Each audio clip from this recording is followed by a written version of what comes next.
Welcome to ఎంఎంజెడ్ రుచులు ఛానల్కి. మీరు ఇక్కడ చూస్తున్న చట్నీ చెప్తే నోట నీళ్ళు వస్తుంది. ఏంటి తెలుసా? ఓనగాయ అండి. తెలంగాణలో ఓనగాయ అంటారు. సో మీ ఏరియాలో ఏమంటారో దాన్ని కామెంట్ బాక్స్లో కామెంట్ చేసి రాయండి. దేని గురించి అంటున్నా? పచ్చి చింతకాయ అండి. లేత చింతకాయ. ఇప్పుడు లేత చింతకాయ పచ్చడి అండి. వేడి వేడి అన్నంలో దేశీ ఘీ వేసుకొని ఇట్లా కలుపుకొని తింటే, పచ్చిమిర్చి అంచుకేసుకొని తింటే ఉంటుంది అమృతం అండి బాబు. ఇదిగోండి పచ్చి లేత చింతకాయ. ఇది ఇప్పుడు సీజన్గానే దొరుకుతుంది. ఇంకా 4-5 రోజులు అయితే అస్సలే దొరకదండి. తెచ్చి ఇలా ఒక్కసారి ట్రై చేయండి. తర్వాత ఇక పచ్చిమిర్చీలు 1 టీ స్పూన్ ఆయిల్ వేసి ఇక కొంచెం వేయించుకున్న తర్వాత ఎల్లిపాయలు, వెల్లుల్లి రెబ్బలు వేసాను. తర్వాత ఇదిగోండి చింతకాయ వేసి కచ్చా పచ్చగా దంచుకున్నాను. ఇప్పుడు పోపులకు పచ్చిమిరపకాయలు కావాల్సిందే మా ఇంట్లో.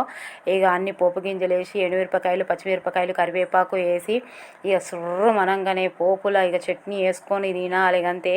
మీ దగ్గర ఓనగాయని ఏమంటారు? ప్లీజ్ కామెంట్ బాక్స్లో కామెంట్ చేసి రాయండి. అండ్ మీకు ఈ వీడియో నచ్చిందా?